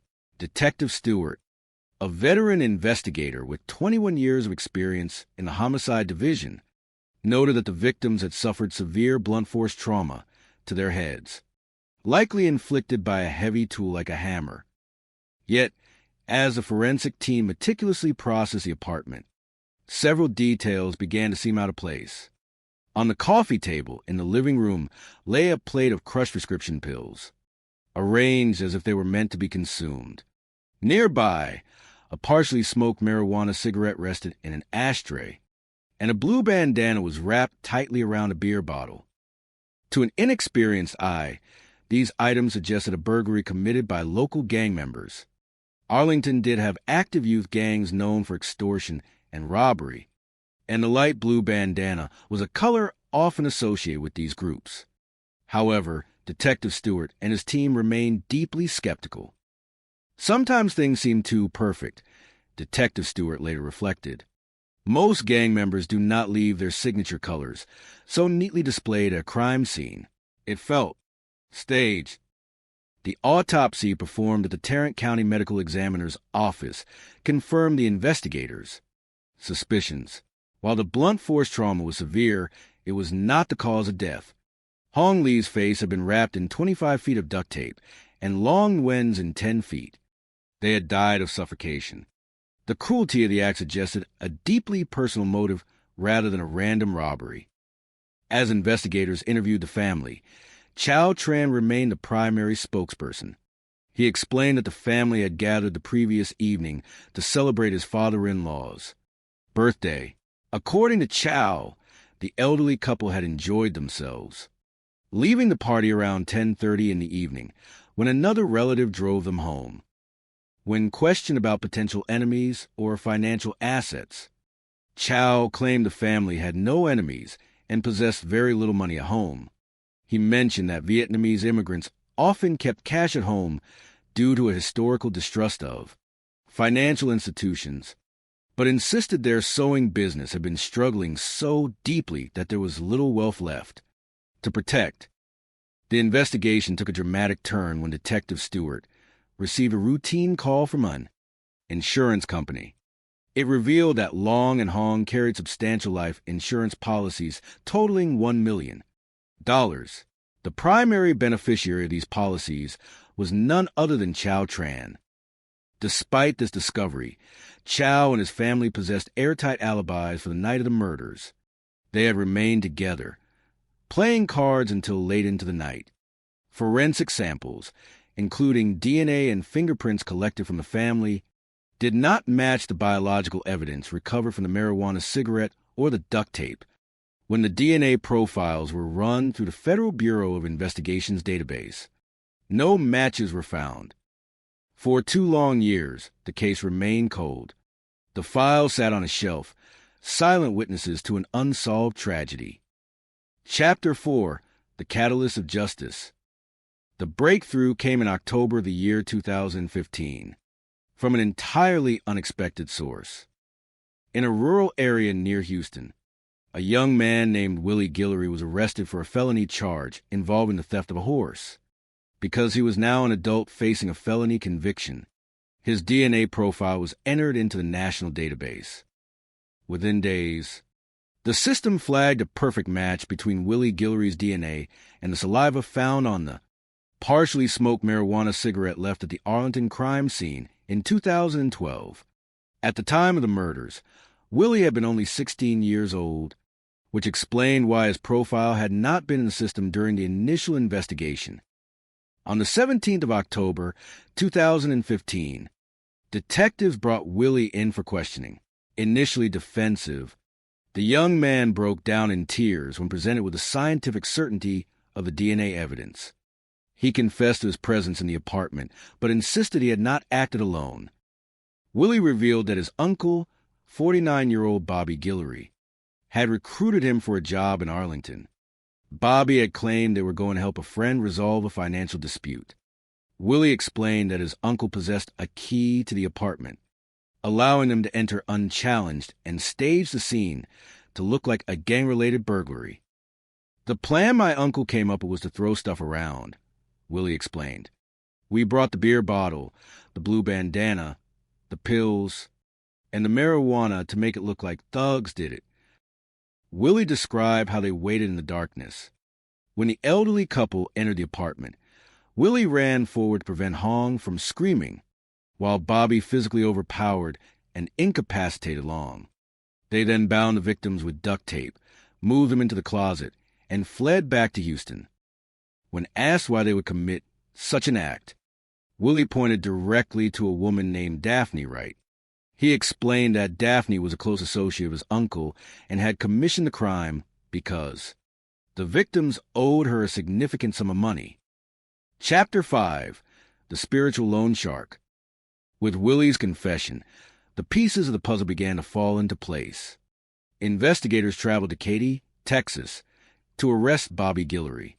Confronted with his nephew's statement and the impending DNA testing, Bobby also confessed. Bobby, who had no prior criminal record, expressed deep remorse and terror. He explained that he had been unemployed, desperate, and facing homelessness when Daphne offered him $10,000 to carry out the attack. According to Bobby, Daphne Wright was far more than a spiritual advisor. She operated as a spiritual loan shark. Over the course of a year, as the family's sewing business continued to fail, Chow Tran and Hong Lu had repeatedly purchased her spiritual services on credit. The debt had ballooned to an astronomical sum between $250,000 and $280,000. Daphne, a commanding and intimidating figure who controlled her household with an iron will, refused to write off the debt. Upon learning of the substantial life insurance policies held by the elderly couple, she devised a plan to eliminate them so that the family could collect the insurance payout and settle their debt with her. When detectives arrested Daphne at her Houston home, they discovered detailed financial ledgers. These documents revealed that she routinely charged clients tens of thousands of dollars for rituals, blessings, and the removal of curses. The most shocking revelation emerged during subsequent negotiations with prosecutors. Chow Tran, facing potential capital murder charges, agreed to cooperate in exchange for immunity. He claimed that the pressure from Daphne had been unbearable, describing her as a manipulative force who exerted psychological control over his mind and body. Chow even asserted that his mother-in-law, Hongla, had voluntarily offered to sacrifice herself so the family could collect the insurance money to protect them from Daphne's spiritual wrath. Investigators found this claim highly implausible, believing instead that Chow had actively participated in a conspiracy to secure the financial windfall of $850,000, which he subsequently used to purchase a new home after his in-laws' business dissolved. Chapter 6. The Verdict and the Legacy. In August of the year 2019, the trial of Daphne Wright began. The courtroom was filled with tension as Chow Tran took the stand as the prosecution's star witness. He depicted Daphne as a ruthless extortionist who would stop at nothing to secure her money. The defense argued vigorously that Chow was the true instigator of the crime, highlighting that he had received complete immunity and had kept the entirety of the insurance proceeds. They argued that he had placed a key under the doormat for the killers and had manipulated the situation to rid himself of his debt and his in-laws. Despite the controversy surrounding Chow's immunity deal, the jury focused on the overwhelming evidence of Daphne's role as the coordinator of the murder-for-hire plot.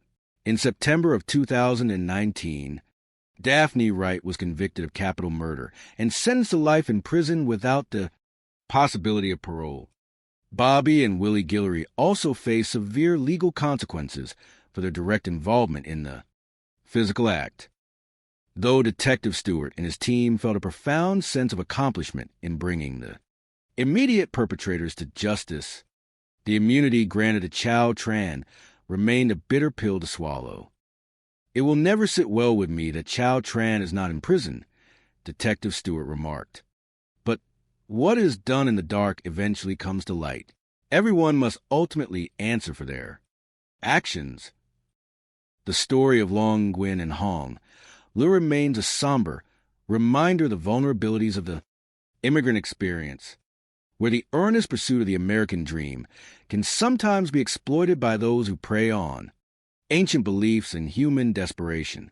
Yet, through the meticulous work of dedicated investigators and the unexpected alignment of forensic science, the truth was ultimately revealed, ensuring that those who orchestrated the tragedy could no longer hide in the shadows. The story of the Nguyen and Lu family is a profound testament to the power of family bonds, the pursuit of a shared dream, and the ultimate triumph of justice over adversity. It is a narrative that spans continents and decades, woven with threads of hope, hard work, and the rich cultural traditions that travel with us wherever we choose to call home. Through their journey, we find deep lessons about the importance of integrity, the dangers of looking for easy answers in times of trouble, and the enduring strength of a community that stands together. Long Nguyen and Hong Lu were a devoted couple who shared a deep, lifelong love. In the year 2000, they made the monumental decision to leave their homeland of Vietnam and journey to the United States of America. They did not travel alone. They brought with them their cherished children, their time-honored traditions, and a quiet determination to build a beautiful legacy for the generations to follow. They settled in the vibrant city of Arlington, located in Tarrant County, Texas. Arlington was a bustling metropolis known for its wonderful mixture of diverse cultures, including a large and supportive Vietnamese community. This community had grown steadily since the late 20th century, with many families establishing roots, supporting one another, and creating thriving local businesses. For Long and Hong, Arlington felt like the perfect place to establish their commercial sewing business. They were hard-working, kind, and deeply respected by everyone who knew them. To help run the business, they enlisted the help of their son-in-law, Chow Tran, a 38-year-old man who spoke fluent English and became the welcoming face of the enterprise, handling contracts and coordinating with local partners. For nearly a decade, their efforts were rewarded. The family secured a highly lucrative contract to manufacture garments for a global entertainment giant, bringing joy and prosperity to their household. They felt they had truly achieved the American dream. However, by the year 2011, the economic landscape began to shift, and the sewing business faced unprecedented challenges. The major contract was lost, and the steady stream of income began to dwindle. In times of great financial pressure, it is natural for individuals to seek guidance and comfort. Long and Hong, holding fast to the traditional beliefs of their heritage, hope to find a spiritual path to restore their family's good fortune. In many cultures, spiritual advisors are called upon during major life transitions or periods of hardship to offer hope, peace, and a sense of protection. Searching for assistance. Chow Tran and his mother-in-law discovered an advertisement for a spiritual advisor named Daphne, Wright, who operated out of Houston, a city located about 250 miles away. Promising to lift obstacles and bring positive energy, Daphne quickly gained the family's trust. Chow traveled to Houston for a consultation, and the family felt a renewed sense of hope. Yet, as the business struggles continued, a deeper challenge emerged. The family found themselves increasingly reliant on these rituals, accumulating a substantial financial obligation to the advisor that grew to between $250,000 and $280,000. On a warm morning in June in the year 2012, a sudden silence fell over the family home. Worried when the elderly couple did not answer their door, Chow Tran contacted the local authorities to request a welfare check. Officer Weller, an experienced member of the Arlington Police Force, arrived quickly at the quiet apartment. Upon entering, the officer noted that the home was in disarray, suggesting a burglary had taken place.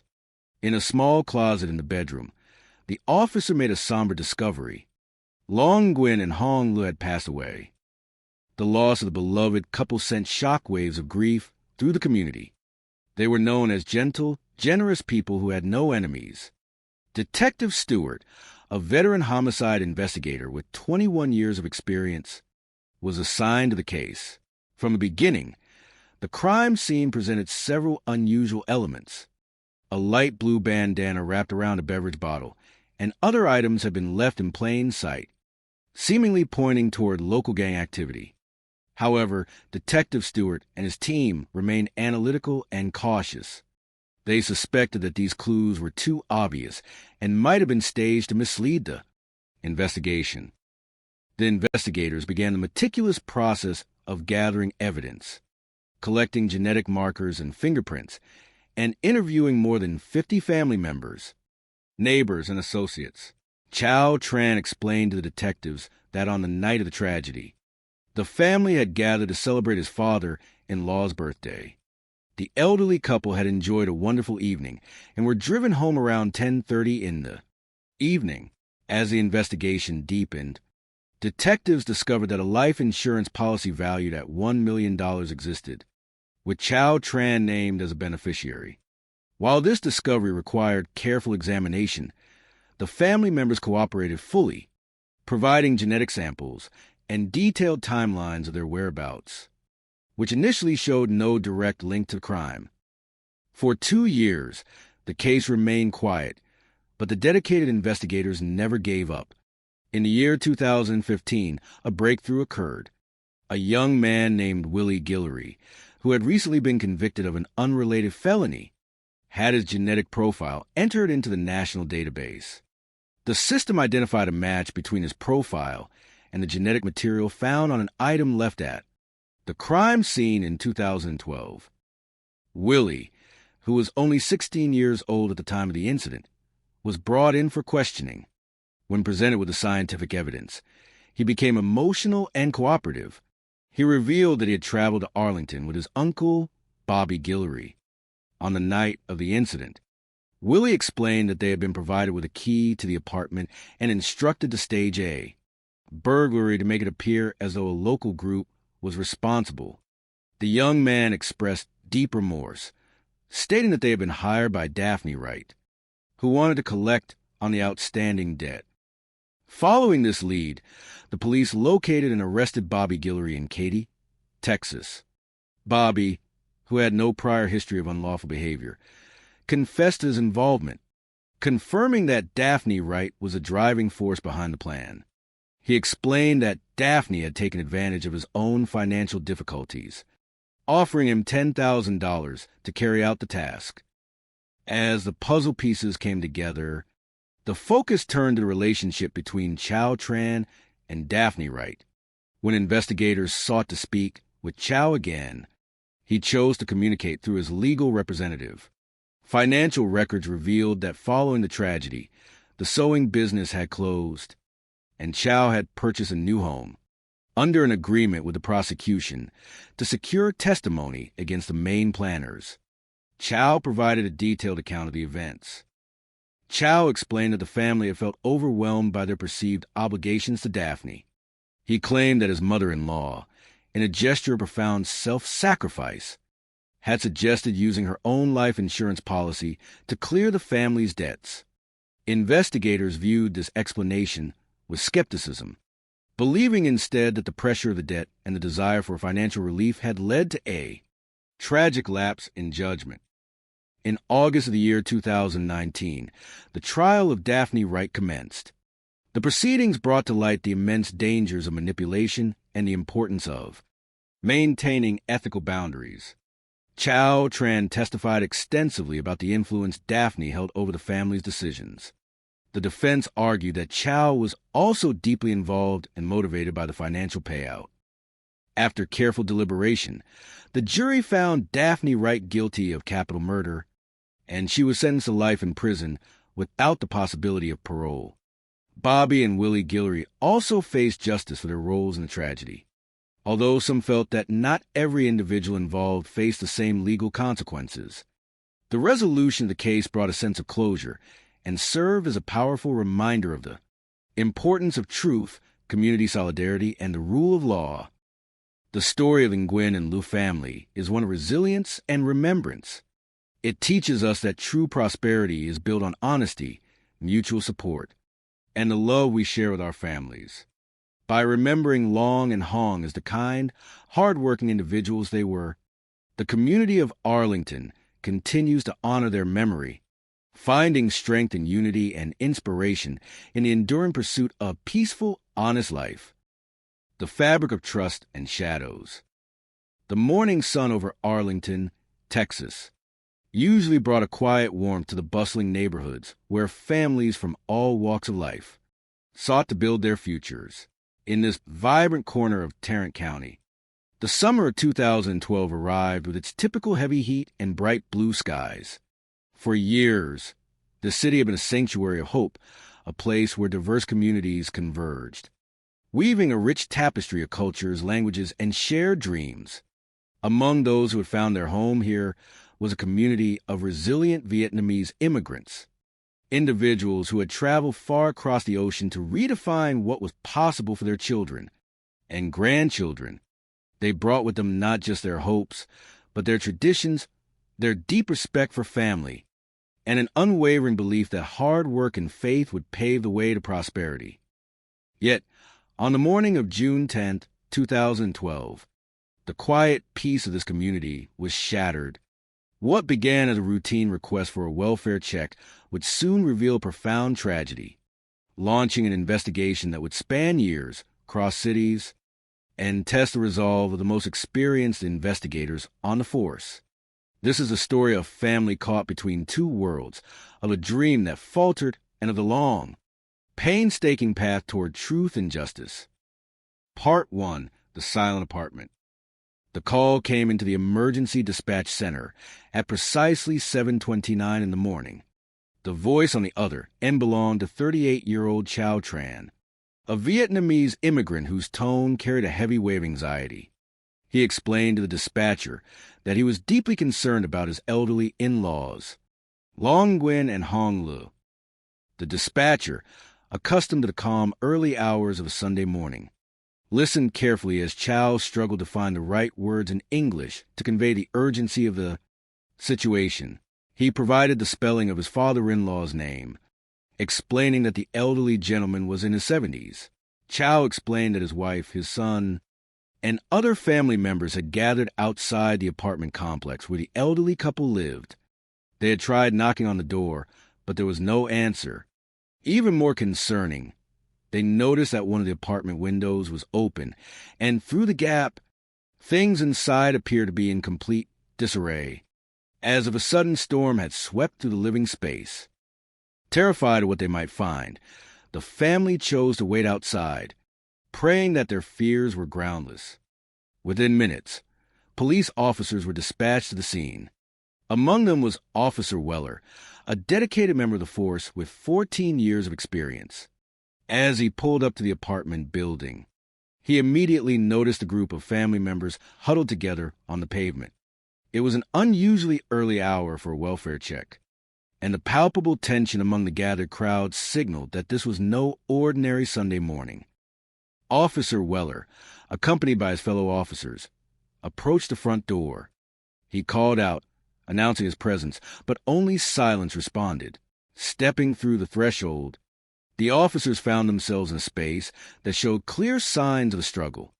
The living room was in disarray, with compact discs scattered across the floor, furniture pushed aside, and belongings tossed about in a chaotic scramble. It bore all the classic hallmarks of burglary. Determined to locate the residents, Officer Weller moved quickly through the common areas. The kitchen was empty, the bathroom silent. The only remaining area was the master bedroom. He entered the room, shining his flashlight into the dim corners. At first glance, the room appeared empty, and a brief wave of relief washed over him. He reasoned that perhaps the elderly couple had simply gone for an early morning walk to escape the summer heat, leaving the messy apartment behind. But as he turned to leave the bedroom, his flashlight caught something unusual on the wall adjacent to a small closet. There were faint, dark hand smudges on the plaster, as if someone had reached out in desperation to steady themselves. A sudden instinct, born of years on the streets, made him hesitate. Every protective impulse urged him to tread carefully. With a steady hand, Officer Weller reached out and opened the small closet door. Inside the confined space, his flashlight revealed a sight that would remain etched in his memory for the rest of his career. Lying together were Long Nguyen and Hong Lu. They were bound tightly with duct tape, their hands and feet secured, and their heads and mouths covered in layers of the heavy adhesive. There was blood on the walls and carpet, indicating a violent struggle. It was immediately clear that they had passed away. Overwhelmed by the gravity of the scene, Officer Weller stepped back into the living room. For a brief moment, the veteran officer stood in silence, collecting his thoughts before keying his radio to request a supervisor and the crime scene unit. The quiet apartment had become the center of a complex and deeply troubling mystery. Part 2, The Journey to Arlington. To understand how this tragedy unfolded, one must look back to the year 2000, when Long Nguyen and Hong Lu first arrived in the United States. Like many of their compatriots who had immigrated in waves since the late 1970s, they brought very little in the way of material wealth, but they possessed an abundance of determination. They chose Arlington, Texas, because of its growing, supportive Vietnamese community, a place where they could maintain their cultural heritage while embracing new opportunities. Long and Hong were a deeply devoted couple, known throughout their neighborhood for their kindness, generosity, and gentle nature. They did not have enemies. Instead, they spent their days focusing on their family and their business. Soon after settling in Texas, they established a commercial sewing business, specializing in the production of garments. To help navigate the challenges of running a business in a new country, they enlisted the help of their son-in-law, Chow Tran, who possessed the strongest English skills in the family. Chow became the public face of the enterprise, managing contracts and interacting with external business partners. For nearly a decade, their hard work paid off. The business grew, eventually securing lucrative contracts with major commercial entities, including prominent entertainment brands. The family took immense pride in their success. viewing it as the ultimate realization of their American dream. They were able to provide for their 3 children and grandchildren, establishing a legacy of resilience and prosperity. However, by the year 2011, the tide of good fortune began to turn. The economic climate shifted, and the business unexpectedly lost its major contracts. Revenue dwindled, and the family found themselves facing severe financial strain. In accordance with their traditional beliefs, Long and Hong felt that this sudden streak of misfortune was not merely a matter of bad economics, but perhaps the result of a spiritual misalignment or a curse. In many traditional cultures, when facing insurmountable difficulties, such as potential bankruptcy or severe personal distress, families occasionally seek the guidance of a spiritual advisor. They believe that certain individuals possess the unique ability to perform rituals that can ward off negative energy, lift curses, and restore harmony and success to a household. Hoping to find a solution, Chow Tran and his mother-in-law, Hong Lu, began searching through local Vietnamese language publications. In one of the newspapers, they came across an advertisement for a spiritual advisor located in Houston, approximately 250 miles away. The advertisement claimed that this advisor could remove powerful curses, protect families from misfortune, and help businesses regain their lost prosperity. Encouraged by the prospect of saving their livelihood, Chow made contact with the advisor, a woman named Daphne Wright. She agreed to meet with him at her home in Houston for an initial consultation. During their meetings, Daphne performed elaborate rituals designed to restore the family's luck. For a time, Chow and Hong felt a renewed sense of hope, believing that their financial troubles would soon be resolved. Yet, as the months passed, the business did not recover. Instead, the financial demands of these spiritual interventions began to accumulate, setting in motion a sequence of events that would lead to the tragic discovery in the Arlington apartment. Part 3, the investigation begins. Following the discovery of the crime, Arlington homicide investigators, led by experienced detectives, arrived to process the scene. The sheer violence of the attack suggested something far more complex than a simple burglary. While the apartment had been tossed to create the appearance of a robbery, certain details struck the detectives as unusual. On the coffee table, investigators found a plate containing crushed prescription pills and a discarded marijuana. Cigarette. More conspicuously, a light blue bandana was found wrapped carefully around a beer bottle left in the room. In the local area, certain youth groups and gangs were known to utilize specific colors, including light blue, to identify themselves. At first glance, it appeared as though a local gang had committed the crime and left the bandana as a deliberate signature. However, the seasoned detectives remained skeptical. In their experience, typical robberies or gang-related activities rarely exhibited the specific combination of extreme personal violence and highly visible, almost theatrical clues. It felt as though the scene had been carefully arranged to lead investigators down a specific path. They suspected that the burglary and the gang associations might have been staged to conceal the true motive behind the murders. To build a clearer picture, detectives began interviewing the family members.